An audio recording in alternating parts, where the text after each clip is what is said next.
मैं स्वागत करता हूं आप सभी का अपने इस YouTube चैनल पर जिसका नाम है फिजिक्स कार्यशाला। और आज के इस वीडियो लेक्चर में हम लोग डिस्कस करने वाले हैं इलेक्ट्रोस्टैटिक्स के बारे में, जो कि यूनिट फर्स्ट है 12th क्लास का, जिसमें हम लोग आज डिस्कस करेंगे। इंट्रोडक्शन होगा बेसिकली किसका, इलेक्ट्रिक चार्ज के बारे में। तो इलेक्ट्रिक चार्ज क्या होता है तो उसके बारे में हम जानेंगे, और आगे आने वाली वीडियोस में हम लोग फिर से जो इसकी जो प्रॉपर्टीज हैं वो कंप्लीट करने वाले हैं। ठीक है, तो आइए शुरू करते हैं इलेक्ट्रिक चार्ज के बारे में। तो आपका ये जो यूनिट है जो हम स्टार्ट करने वाले हैं वो है इलेक्ट्रोस्टैटिक। सबसे फर्स्ट थिंग जो होती है, सबसे पहली चीज जो हमको जाननी है वो ये है कि इलेक्ट्रोस्टैटिक होता क्या है। तो इलेक्ट्रोस्टैटिक मैं आपको बता देता हूं, ये ब्रांच है किसका, फिजिक्स का। ये ब्रांच ऑफ फिजिक्स है, ठीक है। और ये इस ब्रांच में हम लोग इलेक्ट्रिसिटी को स्टडी करते हैं, या हम लोग डील करते हैं किसके साथ, इलेक्ट्रिसिटी के साथ। कैसा इलेक्ट्रिसिटी, जो स्टैटिक चार्जेस की वजह से हो।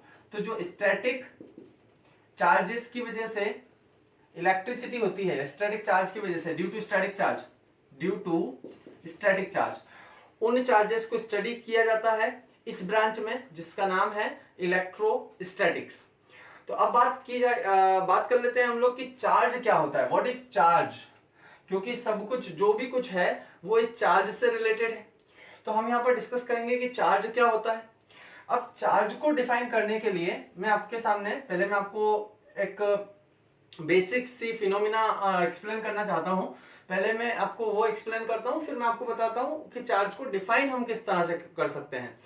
तो आप लोगों ने सभी ने कहीं ना कहीं ये पढ़ा होगा या देखा होगा कि कुछ लोगों ने किया भी होगा कि अगर हमारे पास कोई प्लास्टिक रॉड है, ठीक है, अगर कोई प्लास्टिक का रॉड आपके पास है और उस प्लास्टिक रॉड को अगर आप लेकर आते हैं स्मॉल पीसेस ऑफ पेपर के पास, है ना, छोटे छोटे पेपर पीसेस हैं ये, इन पेपर पीसेस के पास अगर आप इस प्लास्टिक रॉड को लेकर आते हैं तो ये प्लास्टिक रॉड इन पेपर पीसेस को अपनी ओर अट्रैक्ट नहीं करती, या इस प्लास्टिक रॉड का इन पेपर पीसेस पर कोई इफेक्ट नहीं होता। लेकिन अगर मैं इस प्लास्टिक रॉड को अपने हेयर से या क्लॉथ के साथ, किसी भी टाइप के क्लॉथ के साथ अगर मैं इसको रब करता हूं तो ये प्लास्टिक रॉड आप देखेंगे कि जब आप इन पेपर पीसेस के पास लाएंगे आफ्टर रबिंग, आप इसको रब करने के बाद जब लाएंगे तो आप देखेंगे कि स्मॉल पीसेस जो है ये इससे स्टिक होने लगते हैं, इससे चिपकने लगते हैं। ठीक है, तो ये जो इस फिनोमिना को, ये जो आप देख पा रहे हैं कि स्मॉल पेपर पीसेस जो हैं वो इस प्लास्टिक रॉड के साथ में स्टिक हो रहे हैं, इस फिनोमिना को बोला जाता है इलेक्ट्रोस्टैटिक क्लिंग। तो यहां पर ये क्या हो रहे हैं, क्लिंग हो रही है इनकी, ये चिपक रहे हैं।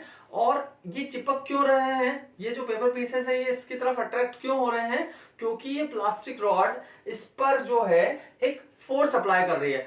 अब ये किस टाइप का फोर्स होता है, तो देखो यहां पर अगर हम बात करें, है ना, आप एक फोर्स के बारे में ऑलरेडी पढ़ चुके हैं जिसका नाम है ग्रेविटेशनल फोर्स।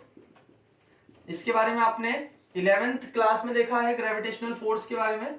और आप लोगों को पता होगा कि ग्रेविटेशनल फोर्स जो होता है वो टू मासेस की वजह से होता है। अगर कोई भी दो मास आपके पास हैं M1 M2, तो वो दोनों मासेस एक दूसरे को अट्रैक्ट करते हैं, ये आप लोगों को पता है। ग्रेविटेशनल पुलिंग होती है उनके बीच में, वो एक दूसरे को पुल करते हैं अपनी तरफ। ठीक है, तो एक फोर्स जो आपको पता है ग्रेविटेशनल फोर्स होता है।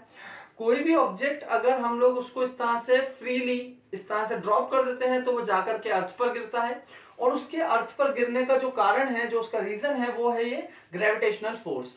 लेकिन अगर मैं बात करता हूं कि अगर सपोज देखिए, समझने की कोशिश कीजिए कि अगर आपके पास में स्मॉल पेपर पीसेस है, ये स्मॉल पेपर पीसेस है, ये आपका ग्राउंड है, ग्राउंड सरफेस है। अब अगर ये पेपर पीसेस एयर में है तो ये पेपर पीसेस जाकर के इस ग्राउंड पर गिर जाएंगे, है ना। क्यों गिरेंगे, क्योंकि अर्थ जो है इन पेपर पीसेस को अपनी ओर अट्रैक्ट करेगी, जाकर के ये अर्थ पे गिरेंगे। लेकिन जब यही पेपर पीसेस इस प्लास्टिक रॉड के साथ चिपके हुए हैं, तब अर्थ जो ग्राउंड है या अर्थ है वो इनको अट्रैक्ट नहीं कर पा रही है, अर्थ की तरफ ये अट्रैक्ट नहीं हो रहे।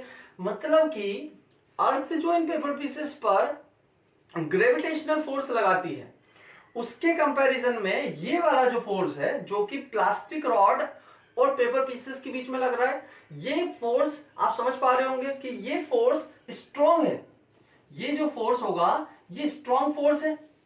इसी वजह से अर्थ का जो पुलिंग है वो इन पे काम नहीं कर रहा, मीन्स ये वाला जो फोर्स है और ये कुछ अलग टाइप का फोर्स है।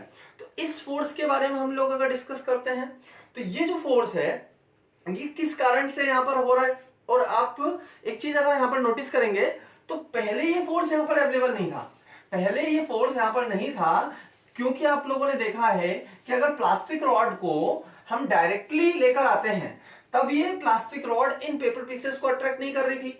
मतलब कि प्लास्टिक रॉड के पास में ये वाला जो फोर्स है, जो नया फोर्स है, जो ग्रेविटेशनल से हट करके कोई फोर्स है, ये फोर्स इस प्लास्टिक रॉड के पास पहले नहीं था। ये फोर्स इसके पास कब आया, ये पेपर पीसेस को अट्रैक्ट कर पा रही है, कब कर पा रही है, जब आपने उसको रब किया है। रब करने से ऐसा क्या हुआ है कि वो पेपर पीसेस को अपनी ओर अट्रैक्ट कर पा रही है। तो रब करने में क्या होता है, यहां पर एक तरह का चार्ज प्रोड्यूस हो जाता है।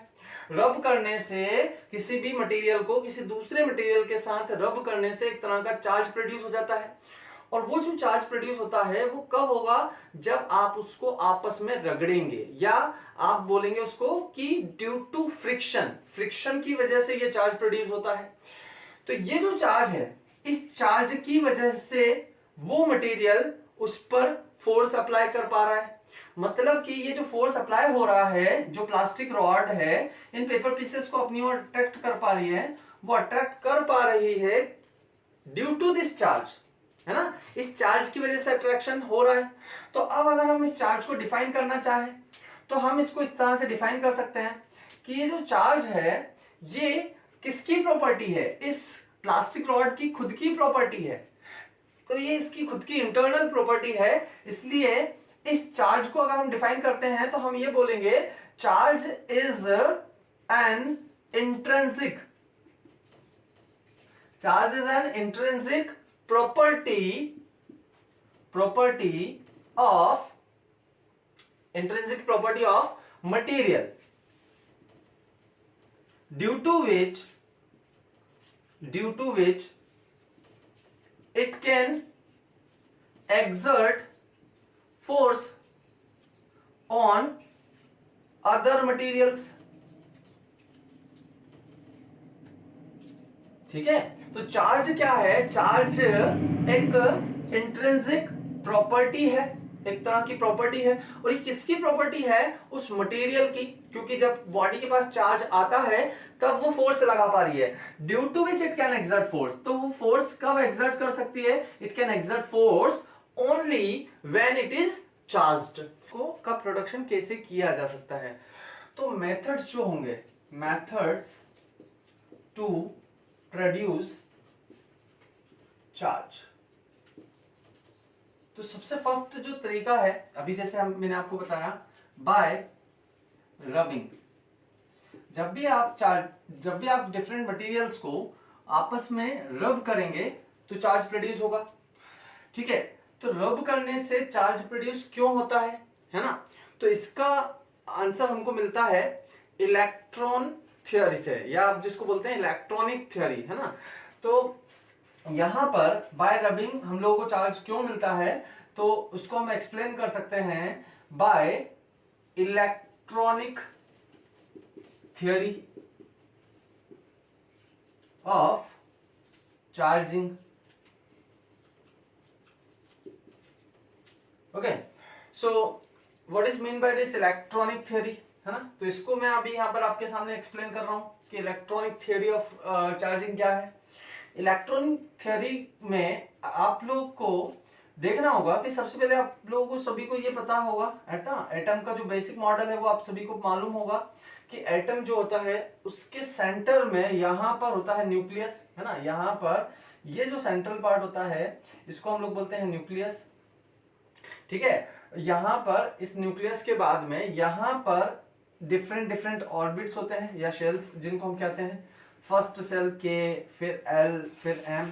तो बेसिक मॉडल आप सभी को पता है जिसमें कि है ना जो न्यूक्लियस होता है वो बना होता है प्रोटॉन से, पॉजिटिवली चार्ज होते हैं इसके अंदर proton, and neutral charge particles होते हैं जिनको हम बोलते हैं न्यूट्रॉन्स। ओके, तो यहां पर जो न्यूक्लियस है वो बना है प्रोटॉन और न्यूट्रॉन से। इलेक्ट्रॉन्स जो होते हैं वो इसके अराउंड रिवॉल्व कर रहे होते हैं। फर्स्ट सेल में 2 electrons and then 8, okay, and then 18 like this. Okay, तो यहां पर ये जो बेसिक एटॉमिक मॉडल है ये आप सभी को पता है। तो यहां मैं आपको बता रहा हूं कि बाय रबिंग, है ना, हम चार्ज प्रोड्यूस कैसे कर सकते हैं। जब हम दो डिफरेंट मटेरियल्स को आपस में रब करते हैं, जैसे मैंने आपको बताया कि एम्बर को जब रब किया गया था, एम्बर को जब रब किया गया था वुल के साथ, या अगर आप ग्लास रॉड को लेते हैं और ग्लास रॉड को अगर आप रब करते हैं सिल्क के साथ, सपोज ये ग्लास रॉड आपके पास है और ये सिल्क क्लॉथ है जिससे कि आप रब कर रहे हैं ग्लास रॉड पर, ग्लास रॉड को, तो ग्लास रॉड पर एक टाइप का चार्ज प्रोड्यूस होता है ना, जो कि पॉजिटिव चार्ज होता है, और सिल्क क्लॉथ पर नेगेटिव चार्ज प्रोड्यूस होता है।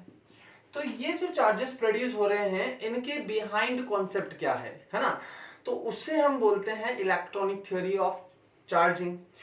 यहां पर अगर हम बात करते हैं कि ग्लास रॉड जो है वो पॉजिटिवली चार्ज और सिल्क क्लॉथ नेगेटिवली चार्ज कैसे हो रहा है, तो उसके पीछे का रीजन है रब करने की वजह से। अब रब करने से ऐसा क्या होता है कि ये बॉडीज चार्ज हो जाती हैं। तो यहां पर अगर आप देखेंगे तो ये है आपका एटम। इस एटम का एटॉमिक मॉडल जो है वो आप देख चुके हैं, जिसमें मैंने आपको बताया कि न्यूक्लियस होता है सेंटर पार्ट, और इस न्यूक्लियस के अराउंड जो है इलेक्ट्रॉन्स रिवॉल्व कर रहे होते हैं। जो लास्ट शेल का इलेक्ट्रॉन्स होते हैं, जो भी लास्ट शेल होती है, लास्ट शेल जो होती है, उस लास्ट शेल को बोला जाता है वैलेंस सेल। आपने ये सभी है ना बेसिक एटॉमिक मॉडल सभी ने पढ़ा होगा और सभी को पता होगा कि ये जो न्यूक्लियस के लास्ट वाला मींस एटम के लास्ट वाला जो शेल होता है उसे हम वैलेंस सेल कहते हैं। और इस वैलेंस सेल में जो भी इलेक्ट्रॉन्स होते हैं उन इलेक्ट्रॉन्स को बोला जाता है valence electrons, and these electrons are loosely bound. Okay, means इनको इस एटम से रिमूव करना बहुत आसान होता है, इजीली हम इनको रिमूव कर सकते हैं as compared to other electrons. जो कि अंदर जो इलेक्ट्रॉन्स हैं उनके कंपैरिजन में जो लास्ट वाले शेल का इलेक्ट्रॉन है उसको रिमूव करना आसान होता है।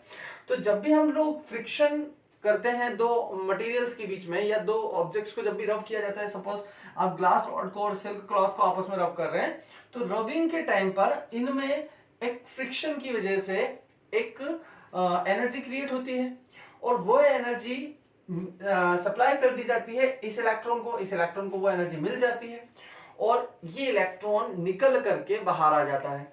और ये इलेक्ट्रॉन अगर सपोज यहां पर एक ग्लास रॉड है, ग्लास रॉड का इलेक्ट्रॉन अगर आसानी से निकल सकता है तो निकल करके चला जाएगा सिल्क क्लॉथ के पास, और जब ग्लास रॉड का इलेक्ट्रॉन सिल्क क्लॉथ के पास जाएगा तो जिस मटेरियल ने इलेक्ट्रॉन को लॉस्ट किया है वो पॉजिटिवली चार्ज हो जाता है, और जो मटेरियल इलेक्ट्रॉन्स को गेन करता है वो नेगेटिवली चार्ज हो जाता है। तो अभी आपको समझ में आ रहा होगा कि रबिंग से ऐसा क्या होता है कि है ना बॉडीज चार्ज हो जाती हैं। तो बॉडीज चार्ज होती है इलेक्ट्रॉन के ट्रांसफर की वजह से।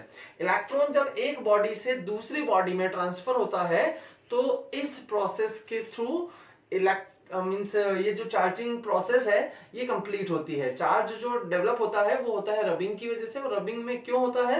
क्योंकि रब करने से इलेक्ट्रॉन्स ट्रांसफर होते हैं एक बॉडी से दूसरे बॉडी में। अब ये कैसे डिसाइड होगा कि किस बॉडी से किस बॉडी में इलेक्ट्रॉन्स जाएंगे? तो ये डिपेंड करता है बॉडी के नेचर पर। अगर आप एक मटेरियल को किसी दूसरे मटेरियल के साथ रब कर रहे हैं तो वो मटेरियल पॉजिटिवली चार्ज्ड होगा या नेगेटिव चार्ज्ड होगा, वो इस बात पर डिपेंड करता है कि वो इलेक्ट्रॉन को गेन कर रहा है या वो इलेक्ट्रॉन को लॉस्ट कर रहा है। फॉर एग्जांपल अभी मैंने आपको बताया कि ग्लास रॉड जो है रब करने से, है ना, सिल्क क्लॉथ के साथ अगर आप रब करते हैं तो ग्लास रॉड जो है वो पॉजिटिवली चार्ज्ड होती है। पॉजिटिवली चार्ज होने का मतलब है कि ग्लास रॉड आसानी से अपना इलेक्ट्रॉन जो है वो लॉस्ट कर देती है। रबिंग प्रोसेस में जब भी आप ग्लास रॉड को सिल्क क्लॉथ के साथ रब करेंगे तो इसका इलेक्ट्रॉन्स आसानी से निकल के सिल्क क्लॉथ के पास चले जाएंगे। है ना। तो इसीलिए सिल्क क्लॉथ जो है वो नेगेटिवली चार्ज हो जाएगा और ग्लास रॉड जो है वो पॉजिटिवली चार्ज हो जाएगी। तो अब ऐसा भी पॉसिबल है कि आप अगर ग्लास रॉड को रब किसी दूसरे मटेरियल से करें तो ग्लास रॉड हो सकता है कि नेगेटिवली चार्ज्ड हो, है ना। तो ये डिपेंड करता है कि आप उसे किस मटेरियल के साथ रब कर रहे हैं। ऐसा क्यों? डिफरेंट मटेरियल को डिफरेंट मटेरियल के साथ रब करने से चार्ज क्यों डिफरेंट होता है, तो यहां देखते हैं। जैसा मैंने अभी आपको बताया कि इसके लास्ट सेल के इलेक्ट्रॉन को निकालने के लिए, बाहर निकालने के लिए या इस एटम से इसको रिमूव करने के लिए, है ना, कुछ एनर्जी सप्लाई करनी पड़ेगी। और जो एनर्जी आप इसको सप्लाई करेंगे उस मिनिमम एनर्जी को बोला जाता है वर्क फंक्शन। तो ये जो प्रोसेस है रबिंग वाला, इस रबिंग प्रोसेस में कोई बॉडी पॉजिटिवली चार्ज होगी या नेगेटिव चार्ज होगी, वो इस बात पे डिपेंड करेगी कि उसका वर्क फंक्शन कितना है। अगर किसी मटेरियल का वर्क फंक्शन ज्यादा है और किसी दूसरे मटेरियल का वर्क फंक्शन कम है, तो वो बॉडी जिसका वर्क फंक्शन कम होगा वो आसानी से अपने इलेक्ट्रॉन को लॉस्ट कर देगी। और जब वो आसानी से अपने इलेक्ट्रॉन को लॉस्ट करेगी तो वो हो जाएगी पॉजिटिवली चार्ज्ड, और जो बॉडी इलेक्ट्रॉन को गेन करेगी वो हो जाएगी नेगेटिवली चार्ज्ड। तो आई होप आप लोगों को समझ आ रहा होगा कि इलेक्ट्रॉनिक थ्योरी ऑफ चार्जिंग क्या है। इसकी कुछ और पॉइंट्स हम लोग डिस्कस कर लेते हैं कि कोई भी बॉडी, है ना, कोई भी बॉडी अगर आप देखते हैं तो सभी बॉडीज जो होती हैं वो मॉलिक्यूल्स से मिलकर के बनी होती हैं, एटम से मिलकर के बनी होती हैं। और एटम में जो नंबर ऑफ प्रोटॉन्स होते हैं, यहाँ पर प्रोटॉन्स होते हैं, है ना, न्यूट्रॉन तो जो होता है उस पर न्यूट्रल चार्ज होता है, और जो इलेक्ट्रॉन्स होते हैं वो इसके अराउंड रिवॉल्व कर रहे होते हैं। तो आपको याद रखना है नंबर ऑफ प्रोटॉन्स, है ना, and number of electrons equal होते हैं, आपको पता है। एक प्रोटॉन जो होता है, प्रोटॉन का जो चार्ज होता है वो होता है 1.6 इंटू 10⁻⁻19 कूलम। कूलम चार्ज की यूनिट है, हम लोग आगे डिस्कस करेंगे इसके बारे में। प्रोटॉन का चार्ज है ये, लेकिन ये जो चार्ज होता है ये पॉजिटिव होता है। सेम चार्ज इलेक्ट्रॉन का भी होता है। ये चार्ज ऑफ किसका है? प्रोटॉन, प्रोटॉन का चार्ज है ये। ऐसे ही इलेक्ट्रॉन के चार्ज की अगर हम बात करें, है ना, चार्ज ऑफ इलेक्ट्रॉन, तो वो भी 1.6 इंटू 10⁻⁻19 कूलम होता है, लेकिन वो नेगेटिव चार्ज होता है। अब आपको यहां से दिख रहा है कि इलेक्ट्रॉन्स के नंबर और प्रोटॉन्स के नंबर्स इक्वल होते हैं। इसका मीनिंग ये हुआ कि पॉजिटिव चार्ज और नेगेटिव चार्ज इक्वल होता है एक एटम के पास। तो अगर मैं टोटल फाइंड आउट करता हूं, टोटल मीन्स उसका जिसको हम बोलेंगे नेट चार्ज, अगर हम लोग इनका टोटल करते हैं पॉजिटिव और नेगेटिव चार्जेस का, तो नेट चार्ज अगर हम लोग कैलकुलेट करते हैं तो नेट चार्ज एक एटम पर होगा 0। तो अगर मैं बात करता हूं एक एटम की, तो एक एटम के पास टोटल जो चार्ज होता है, टोटल चार्ज मींस क्या हो जाएगा? पॉजिटिव और नेगेटिव और जो सम होगा वो आपको पता है 0 आएगा। तो इसलिए आप बोल सकते हैं कि एक एटम जो होता है वो इलेक्ट्रिकली न्यूट्रल होता है। इलेक्ट्रिकली न्यूट्रल होता है। इलेक्ट्रिकली न्यूट्रल होने का मीनिंग ये नहीं है कि उसके पास चार्ज नहीं है, उसके पास चार्ज है, लेकिन उसके पास पॉजिटिव एंड नेगेटिव चार्जेस जो हैं वो इक्वल अमाउंट में है। तो यहां तक मैंने आपके साथ डिस्कस किया कि आप चार्ज प्रोड्यूस जो करते हैं वो प्रोड्यूस करने के लिए आपको बॉडीज को रब करना होगा, और रबिंग प्रोसेस से आप चार्ज प्रोड्यूस कर सकते हैं। तो और कोई सा प्रोसेस या और कोई मेथड जिससे हम लोग चार्ज प्रोड्यूस कर सकते हैं, तो सेकेंड मेथड हमारे पास होता है बाय कंडक्शन। सेकेंड मेथड जो है हमारे पास चार्ज को प्रोड्यूस करने का किसी बॉडी पर, वो है कंडक्शन मेथड। कंडक्शन मेथड में हम चार्ज कैसे प्रोड्यूस करेंगे? सपोज ये आपके पास ऑलरेडी एक चार्ज्ड बॉडी है ना, ये जो एक बॉडी है जो कि ऑलरेडी चार्ज्ड है, एक स्फीयर है, चार्ज्ड स्फीयर, है ना, और इस चार्ज स्फीयर की हेल्प से हम किसी दूसरे बॉडी को, अनचार्ज्ड बॉडी को, है ना, ये दूसरा स्फीयर है जो कि अनचार्ज्ड है, अनचार्ज्ड है। अनचार्ज का मतलब मैं आपको फिर से बोल रहा हूं, अनचार्ज का मतलब है यहाँ पर कि इसके पास जो टोटल चार्ज है वो 0 है। ठीक है, ऐसा नहीं है कि चार्ज नहीं है, इसके पास चार्ज है, लेकिन पॉजिटिव और नेगेटिव चार्ज इक्वल अमाउंट में होने की वजह से ये अपना कोई भी चार्ज शो नहीं कर पा रहा है। ठीक है, अब ये दो स्फीयर्स है, इसमें से ये फर्स्ट स्फीयर जो है पॉजिटिवली चार्ज है, सेकेंड स्फीयर जो है वो न्यूट्रल है। न्यूट्रल या आप बोल सकते हो उसे अनचार्ज या न्यूट्रल। न्यूट्रल का मीनिंग आपको मैंने बता दिया है, ठीक है।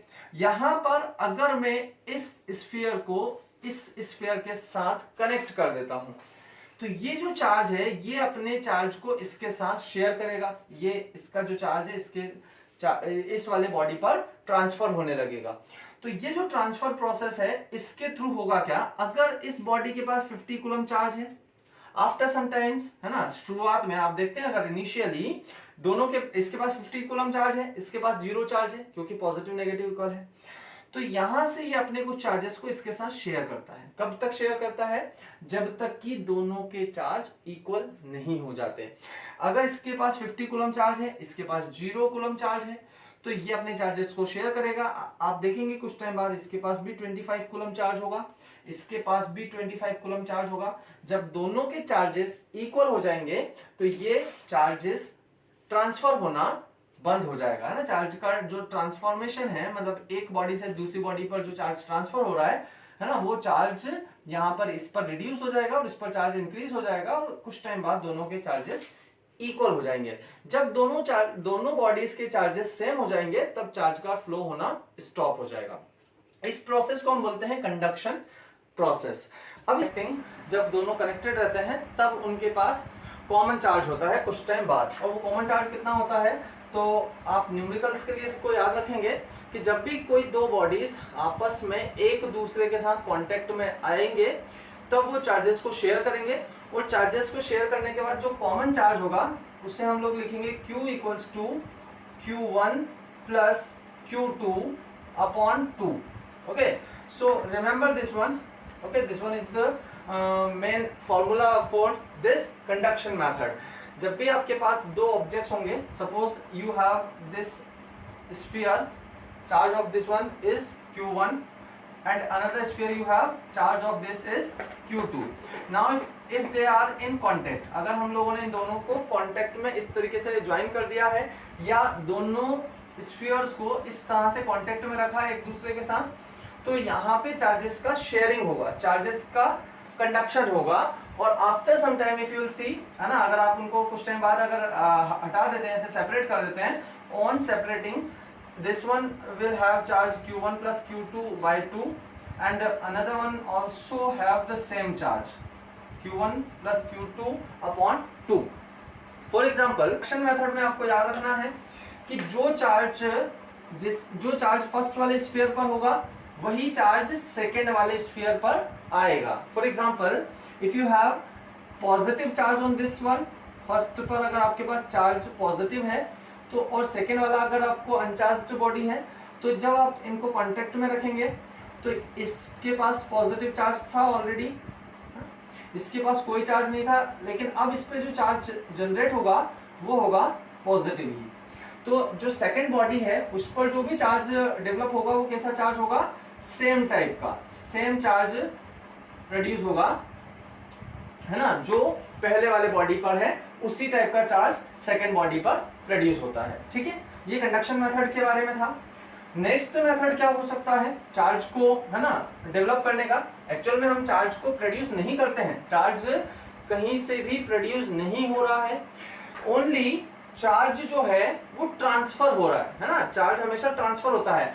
यहाँ पर चार्ज को हम प्रोड्यूस नहीं कर रहे हैं, चार्ज को हम लोग केवल, है ना, डेवलप किया जा रहा है, वहां पर चार्ज ऑलरेडी एग्जिस्ट करता है।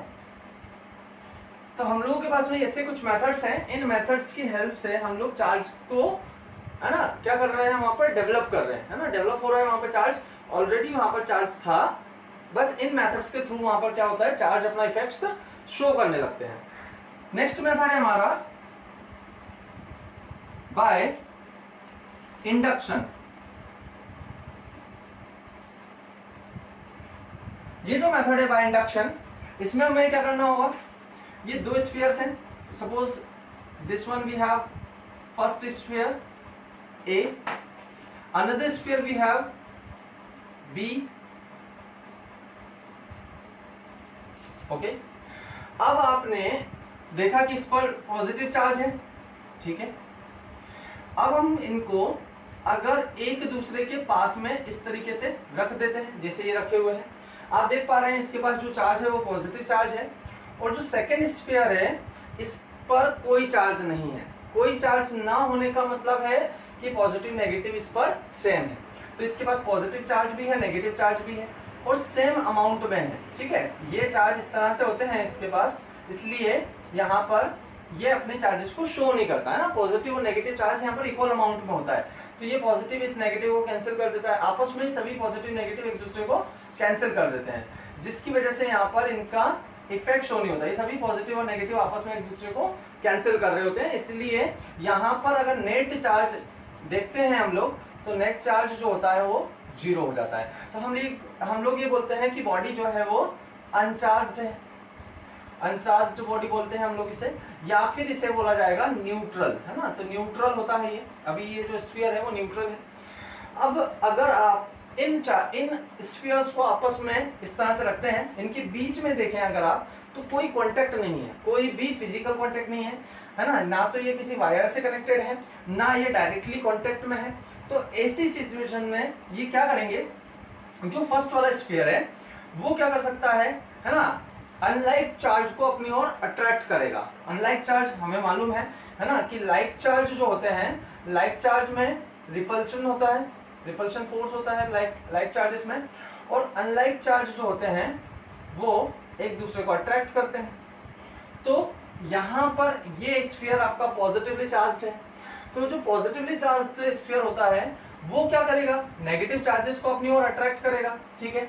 तो यहाँ पर अगर आप देखते हैं कुछ टाइम बाद अगर आप देखें तो यहाँ पर ये जो स्फीयर है, ये स्फीयर, इस पर पॉजिटिव चार्ज है ऑलरेडी। अब ये सभी पॉजिटिव चार्ज क्या करेंगे, सेकंड वाले स्फीयर के नेगेटिव चार्जेस को अपनी ओर अट्रैक्ट करेंगे। तो इसके सभी नेगेटिव चार्ज होंगे, ये नेगेटिव चार्जेस यहाँ पर सेपरेट होकर के यहाँ आ गए, है ना। और ये पॉजिटिव चार्ज, इसके पॉजिटिव चार्जेस इसके पॉजिटिव चार्जेस को रिपेल करेंगे, ठीक है, क्योंकि अनलाइक जो होते हैं वो अट्रैक्ट होते हैं और लाइक जो होते हैं वो रिपेल होते हैं। अब यहाँ पर बीच में और कुछ ऐसे, अभी कुछ एक चार्जेस ऐसे भी होंगे पॉजिटिव नेगेटिव, तो ये तो आपस में एक दूसरे को कैंसिल कर रहे होंगे, इनका तो कोई इफेक्ट शो नहीं हो रहा होगा, ठीक है। तो अब आप देख रहे हैं कि इस तरह की कोई सिचुएशन है।